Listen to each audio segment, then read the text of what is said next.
Hey everyone, gamers, streamers and everyone else, my name is Sparsh Garg and welcome back to my channel.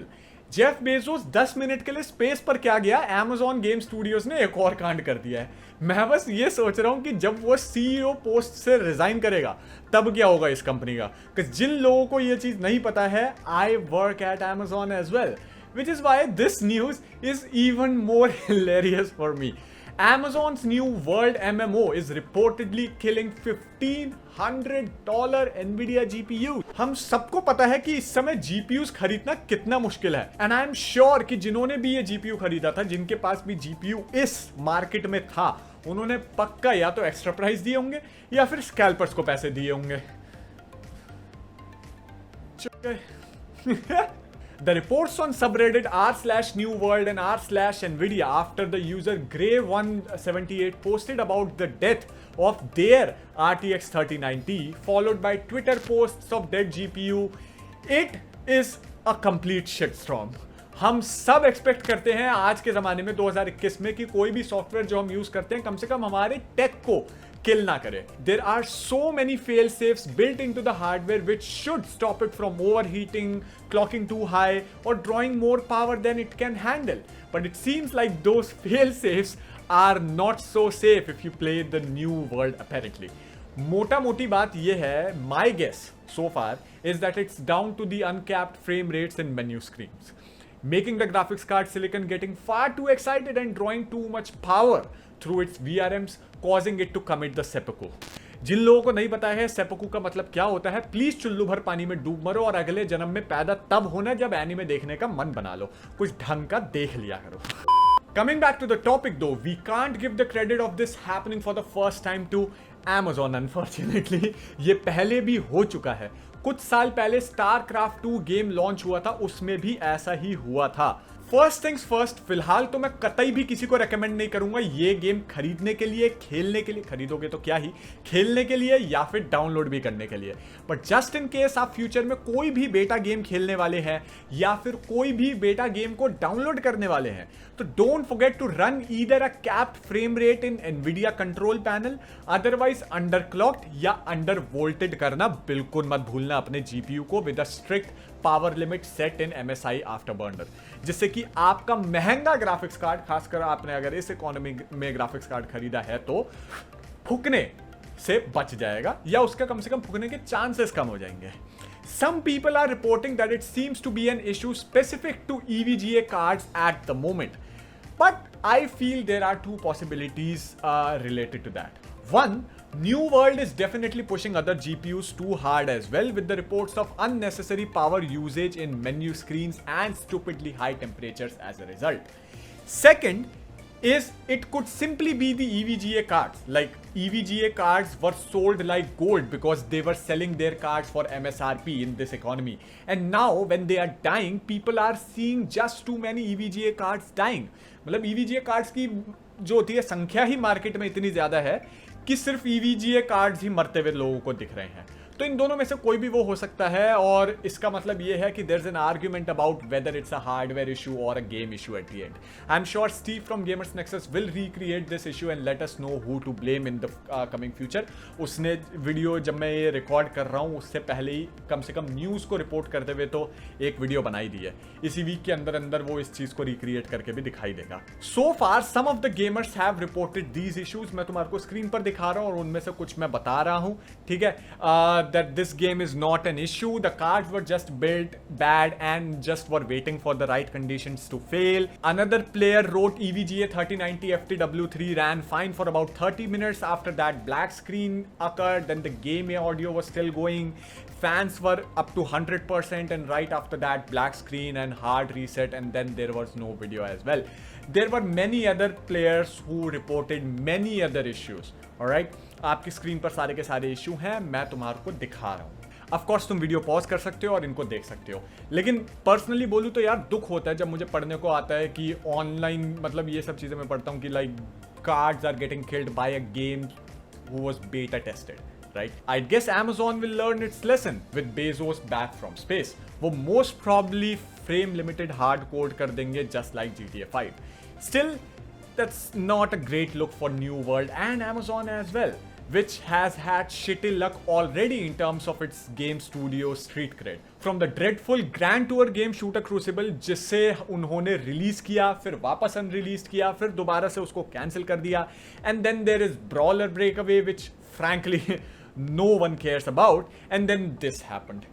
Nvidia के RTX 30 cards launch होते समय बहुत सारे Fehling GPUs online report हो रहे थे, blaming power delivery capacitors, VRMs वगैरह वगैरह वगैरह वगैरह. If I remember correctly, Gamers Nexus ने अपना EVGA FTW 3090 कार्ड का रिव्यू पोस्टपोन किया था after receiving the word from EVGA कि उनके अर्ली बोर्ड्स जो होते हैं that went out to the reviewers had insufficiently capable capacitors, but they supposedly never came out to the retail. मतलब वो इनसफिशिएंटली केपेबल जो कैपेसिटर्स थे वो रिटेल तक कभी आई नहीं, ऐसा गेमर्स नेक्सस ने रिपोर्ट किया था. जब मैं ये वीडियो शूट कर रहा था तब एनवीडिया और Amazon ने प्रेस स्टेट रिलीज किया था. एनवीडिया की स्टेटमेंट के अनुसार इस इशू को फिक्स करने के लिए एनवीडिया ने नया ड्राइवर रिलीज कर दिया है, जिसमें उन्होंने अपने पावर लिमिट्स को थोड़ा सा कम किया है. Exactly like it was earlier recommended to you guys in this video, after the driver update, many sites have reported that the cards are now behaving as expected. Meanwhile, Bezos Land, Amazon ने statement release किया है, and I'm not gonna read the whole thing because Amazon की statements बहुत ज़्यादा corporate हो सकती है. तुम पॉज कर सकते हो वीडियो और पढ़ सकते हो. But basically Amazon game studio का कहना ये है कि although the game is already safe to play, says Amazon, it will release a patch that caps the FPS on the menu screen to reassure the players. Even though there are no indications of widespread issues with RTX 3090s, despite a few reports of players who say they have experienced hardware failures. अगर आप APPL Nintendo का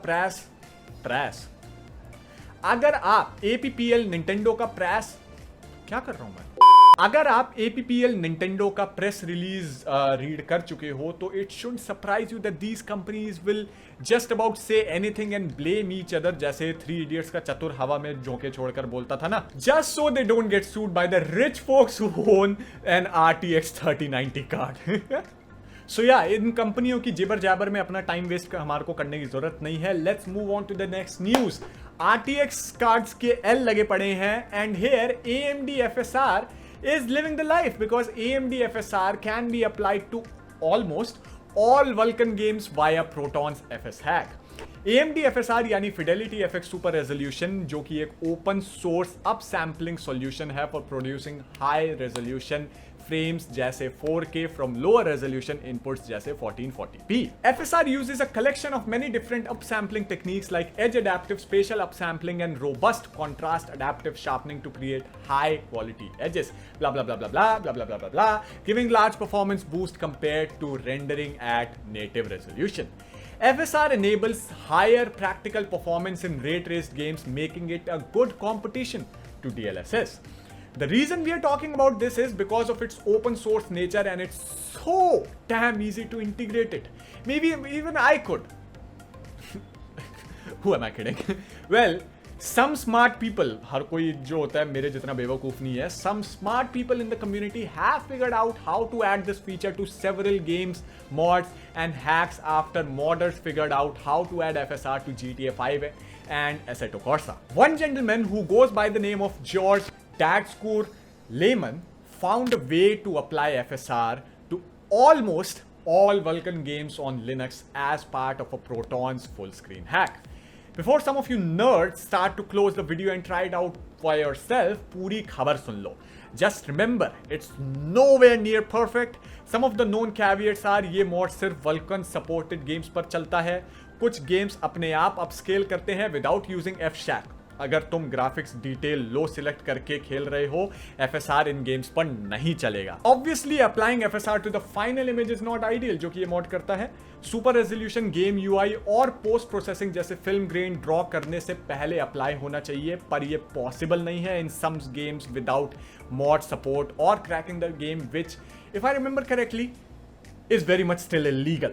उसके अलावा भी बहुत सारे कैवियट्स हैं, तुम्हारी स्क्रीन पर यहां तुम्हारे को लिखे हुए दिख रहे हैं, तुम पढ़ सकते हो वीडियो पॉज करके। बाय द वे, एक यूट्यूबर है टॉम साइडर ए ग्लोरियस एग रोल या जीई सिर्फ लिनक्स रिलेटेड गेमिंग न्यूज को कवर करता है and he has already posted a video showcase of this mod. उसने फोर्जा होराइजन 4 यूज किया था and if you are not in the loop, this game most certainly does not support AMD FSR as of now. GE was running Forza Horizon 4 on Fedora 34 in Steam Play /Proton at 4K Ultra with sizable bar enabled. In a quote from Glorious Egg Roll with FSR Ultra quality, he was able to squeeze an extra 25 frames per second when playing at 4K resolution. 4K पर 25 frame extra and Ultra settings as well. Do you know what this means? It means that this will also benefit Steam Deck, which also uses Proton by default. जिन लोगों को Steam Deck के बारे में जानना है, मेरी पिछली वीडियो देख सकते हो, आई बटन में मैंने दे दी है। Nvidia और AMD दोनों की बात हो गई, let's now discuss Intel and Intel से रिलेटेड इस बार बहुत अच्छी न्यूज है because Intel Core i9-1200K QS allegedly has outperformed Ryzen 9 5950X in Cinebench ARC20 test. According to OneRaichu, a qualification sample of Intel Core i9-12900K processor is already faster than AMD Ryzen 9 5950X in both single and multi-core benchmarks in the Cinebench ARC20 benchmark.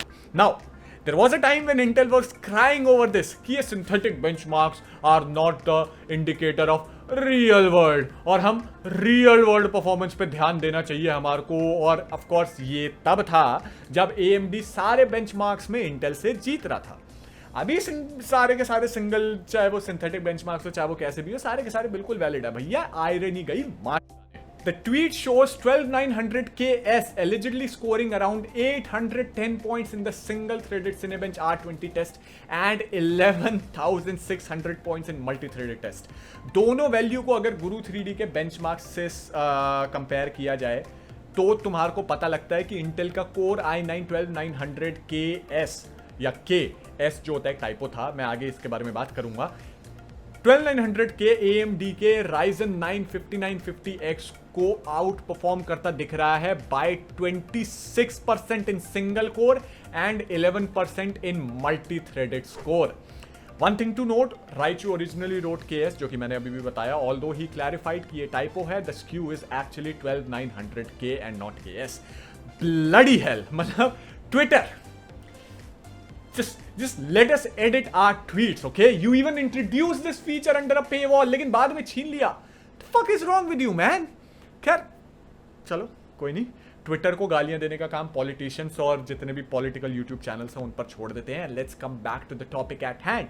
We should be aware that this CPU will consume a lot of power, and I'm not the only one saying it, bro. This processor allegedly consumes 200 watt in full turbo mode और इसका power limit 2 value set है, up to 228 watts. और अगर तुम मेरे channel को बहुत पहले से फॉलो करते हो तो तुम्हें पता है कि पावर ड्रॉ के मामले में इंटेल कितनी मादरचोद बना करता है, ठीक है? मैंने इससे रिलेटेड पहले वीडियो बना रखी है, लेकिन शॉर्ट में मैं बता दूं कि इंटेल जब भी तुम्हारे को वहां पर दिखाता है ना कि हमारा प्रोसेसर कितना पावर ड्रॉ करता है, वो जो होता है ना सिर्फ तुम्हारे को उसके बेस क्लॉक पर बताता है कि ये इसका पावर ड्रॉ है। जैसे जैसे तुम उसकी क्लॉक स्पीड बढ़ाते जाते हो ना और उसके अगर फुल क्लॉक स्पीड पर लेकर जाओ, जितना इंटेल ने एडवर्टाइज किया है कि इतने तक चलने के केपेबल है, ये जो अप टू वर्ड यूज करते हैं, उस अप टू तक अगर तुम लेकर चले गए ना तो तुम्हारी जो TDP है, जो तुम्हारा पावर ड्रॉ है, वो हद से ज्यादा होगा जितना इंटेल ने अपने एडवर्टाइजमेंट में शो किया था उससे।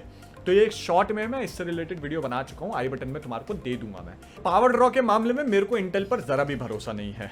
Coming back to the topic though, core i9-12900 के इंटेल के hybrid Alder Lake S architecture पर बेस्ड है। इस प्रोसेसर में 8 हाई परफॉर्मेंस गोल्डन कोर्स हैं along with 8 highly efficient Gracemont cores, simple शब्दों में बोले तो एटम कोर्स। और हाई एफिशिएंट का मतलब ये है कि इनकी परफॉर्मेंस कम होगी लेकिन पावर ड्रॉप भी बहुत ज्यादा कम होगा।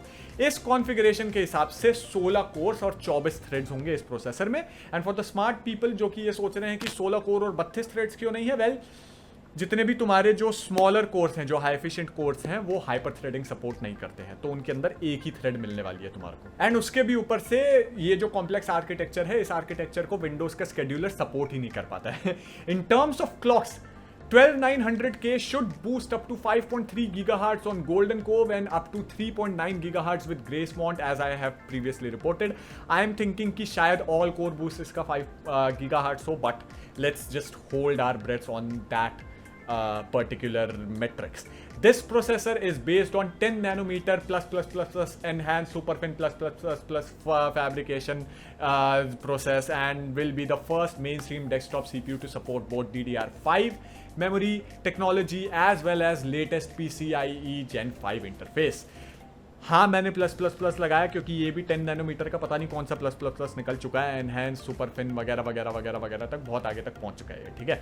Unfortunately, and that's big huge unfortunately, Cinebench के ये जो रिजल्ट्स हैं इनका कोई भी पब्लिक डेटाबेस अवेलेबल नहीं है. ये सारे के सारे रिजल्ट पब्लिक डेटाबेस पर अवेलेबल नहीं है. So the values reported by Raichu can not be verified.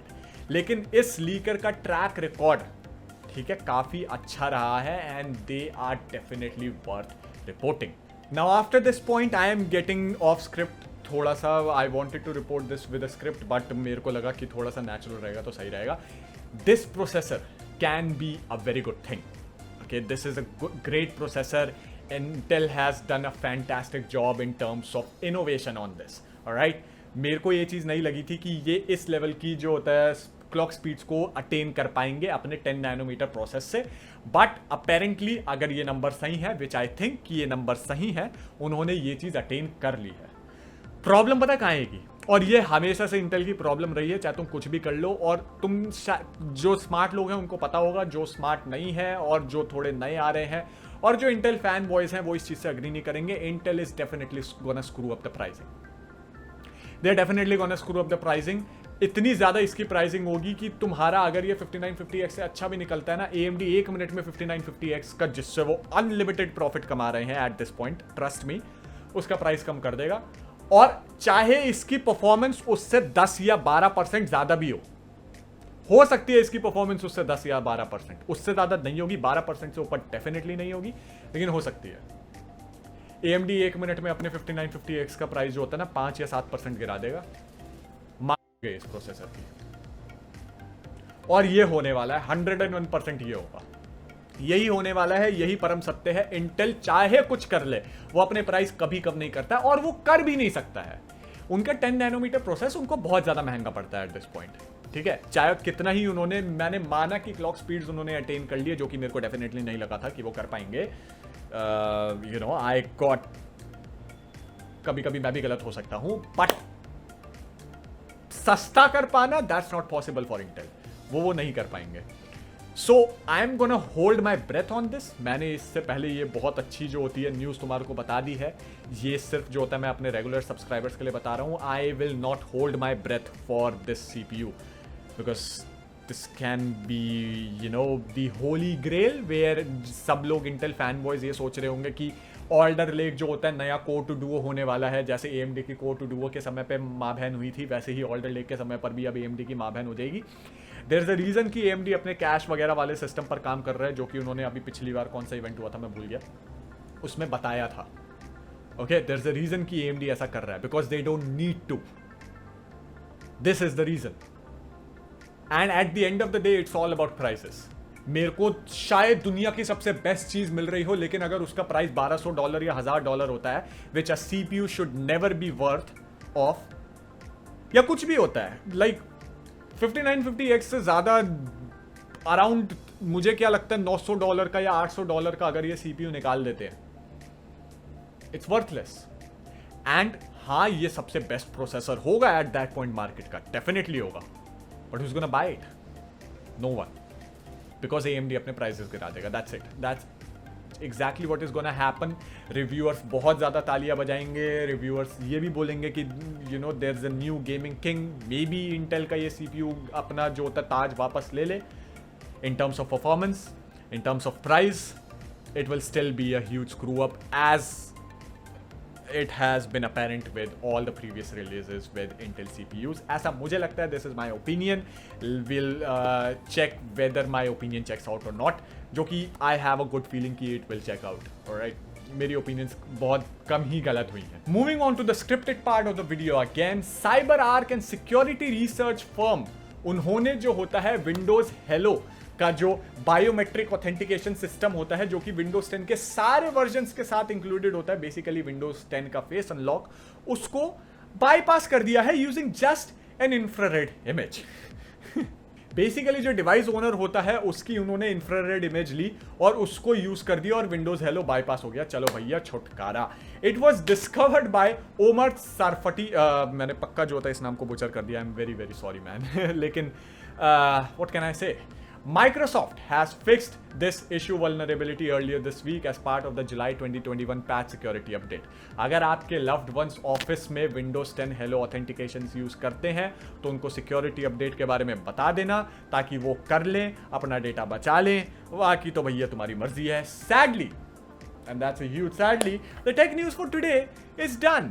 Now I know that tech news ending is always a bad omen, all right? But the good thing is there's always light at the end of the tunnel. Your tech news will return a day after tomorrow, so if you don't want to miss this, subscribe, press the bell icon, like this video, comment जरूर करके जाया करो गधो। Comment नहीं करोगे तो video चलेगी नहीं। And अपने पीसी एंथुसियास्ट फ्रेंड्स के साथ वीडियो को शेयर करो। तो लाइक और शेयर ठोक दीजिए, महाकाल का दबा के लाइक और शेयर ठोक लीजिए, 5000 लौटे दिख जाना चाहिए। वीडियोस प्लीज शेयर करो यार, तभी यूट्यूब को पता लगेगा कि जो होता है हाँ कुछ हूँ मैं, ठीक है ना। Of course, if you have any PC related questions जो कि तुम बनाने वाले हो अपना, मेरा डिस्कॉर्ड सर्वर का लिंक तुम्हारे को डिस्क्रिप्शन में मिल जाएगा, ज्वाइन करो। वहां पर एक बहुत अच्छी कम्युनिटी है, तुम्हारे पीसी रिलेटेड सारे क्वेश्चंस को सॉल्व कर देंगी। Follow me on Twitter for tech news जिनके बारे में शायद वीडियो में ना बनाऊं, and Instagram for memes. I am available everywhere. I'll see you next time with another great video on this channel. This is Sparsh Kirk signing off. Bye bye, Tata, see you and peace. मेरे को support करना हो तो channel join करो या फिर Amazon के affiliate links नीचे हैं, उनसे सिर्फ Amazon खोल लो और कुछ भी शॉपिंग कर लो, मेरे को एक कट मिलेगा। Bye bye tata. आसपास कोई जानवर हो तो उनका ख्याल रख लेना। पीस।